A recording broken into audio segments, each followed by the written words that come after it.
폼페이오가 암살당할 지금 1순위 명단에 올라와 있다. 이 이야기는 이제 이번에 처음 드리는 거는 아니죠. 이미 이제 트럼프 대통령도 그렇고, 그다음에 뭐 볼컨도 그렇고, 여기 지금 폼페이오도 그렇고요. 이 사진에 나와 있는 브라이언 훅이라는 분도 마찬가지로 지금 이제 1순위 명단에 올라가 있다라는 겁니다. 암살 대상.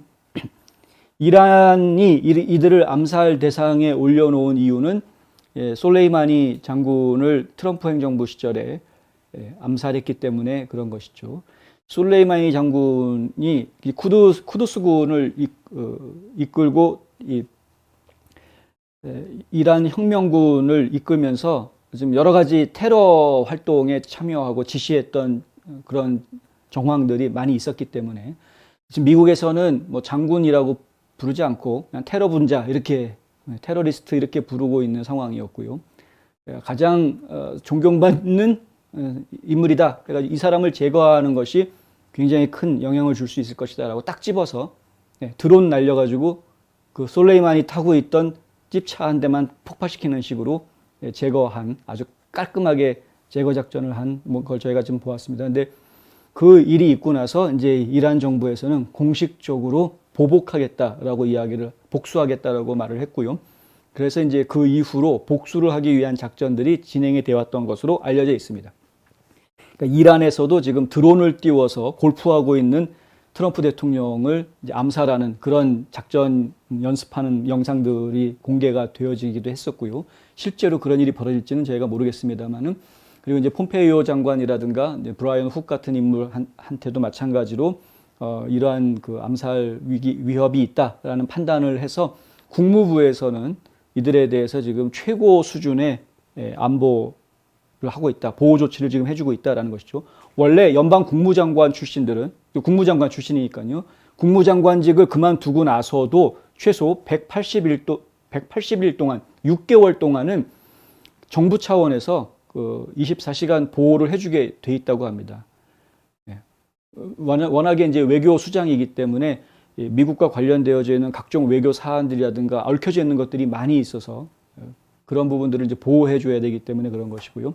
근데 그래서 180일 동안은 자동으로 보호 조치가 진행이 됐는데 그거는 부족하다 해가지고 지금 60일씩 연장을 하는 식으로 해서 지금까지 계속 이런 보호 조치가 진행이 되었다. 2021년 8월부터 2022년 2월까지 2022년 2월까지 그러니까 대략 한 6개월 정도 60일 2달 단위로 한 두세 번 정도 더 3번을 더 연장을 한 것이네요. 따지고 보면 총 1,310만 달러를 들여서 지금까지 이제 보호를 해주고 있다라는 발표가 블링컨 장관한테서 나왔다는 겁니다. 근데 이 블링컨 장관이 이야기한 이 액수가 중요한 게 아니고요. 이렇게 할 정도로, 이렇게 돈을 들여서 보호를 해줘야 될 정도로 그 위협이라는 것이 상당히 구체적이었다라는 겁니다. 지금에 와서 이야기하지만 이 발표가 이미 지난 3월 달에 이들에 대한 보호 조치가 이제 해제가 된 상황인데요. 이 보호 조치가 해제되게 된 원인이 뭐냐면 워싱턴 DC에서 연방 요원을 사칭하고 다녔던 두 사람을 체포하면서입니다. 수사관들이 이 미국 시민인 아리안 타헤르자데라는 사람하고 하이더 알리라는 2명의 아랍계 미국 시민을 체포를 했는데 이 두 사람은 2년 이상 워싱턴 DC에서 연방 요원을 사칭한 혐의로 체포가 돼 있는 상황이고요. 돌아다니면서 자기가 연방 요원이라고 이야기하면서 자기가 무슨 국토안보부 요원이다 이런 식으로 막 얘기하면서 돌아다녔다고 하고요. 그렇게 돌아다니면서 그냥 민간인들만 만나보다는 게 아니고 두 사람 모두 미국의 장교, 직원을 사칭하면서 무기를 소지하고 있었던, 그리고 이제 대용량 탄창 이런 것들을 지금 가지고 있었던, 이거 다 불법이거든요, 민간인들한테는. 그런 것들을 가지고 있었던 것을 적발을 한 것이고, 하지만 본인들은 끝까지 나는 무죄다라고 지금 거짓말하고 있는데, 거짓말인지 정말인지 모르겠습니다. 나는 무죄다라고 주장을 하고 있는데, 근데 지금 드러나 있는 이야기들만 보면은 무죄일 것 같지가 않습니다. 이 남성들은 비밀 경호국에 침투하기 위해서 국토안보부 요원이라고 거짓말을 했고, 체포영장에 따르면은 비밀 경호국 요원을 속이고 아이폰, 감시 시스템, 드론, 평면 TV, 발전기, 그리고 그들이 공식 정부 차량이라고 주장하는 그러한 것들을 제공을 하면서 사람들의 환심을 사려고 했다. 비밀 경호국 요원들의 환심을 사려고 했던, 그렇게 그들에게 접근했던 그런 정황이 나왔다는 것이고요. 이들은 또 질 바이든 여사에게 배정된 비밀 경호국 요원에게 돌격 소총을 사주자고 제안했고, 요원들에게 임대료 안 받는 공짜 아파트를 제공한 혐의도 받고 있는 상황입니다.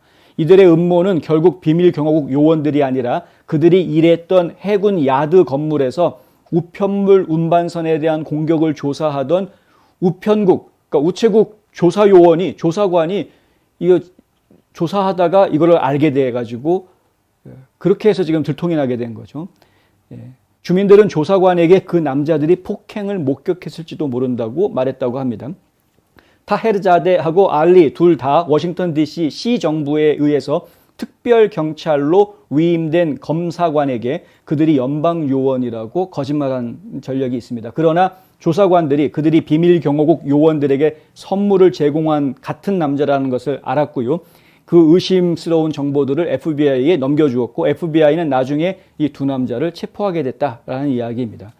결국에는 비밀 경호국에 침투하려고 했던 것으로 보아서 아주 지근거리에서 이 요인들을 암살하려고 했던 것으로 보인다라는 것이죠. 그러니까 이들을 검거하고 난 이후에 지금 이 둘에 대한 엄격한 경호 조치가 해제가 됐다라는 이야기입니다. 지금 국무부에서 블링컨 장관이 이런 이란이 이 사람들을 지금 암살 목표로 올려놨었다라고 발표를 하는 그 순간 이미 이들은 지금 정부 차원에서 받고 있던 비밀 경호에서는 지금 해제가 되어져 있는 이런 상황.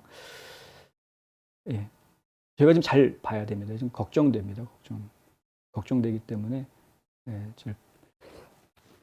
트럼프 대통령도 마찬가지고요. 이제 전직 대통령이기 때문에 비밀 경호국의 지금 경호를 계속 받고는 있습니다만은, 근데 지금 이제 이런 이란이라든가 북한이라든가 뭐 러시아도 저희가 안심할 수는 없고요. 근데 특히 이란, 북한은 진짜 언제든지 암살조를 동원할 수 있는 사람들이기 때문에, 그런 경험들이나 경력들이 있는 나라들이기 때문에 저희가 지금 계속해서 관심 있게 좀 지켜봐야 될 부분인 것 같다라는 말씀 함께 드립니다.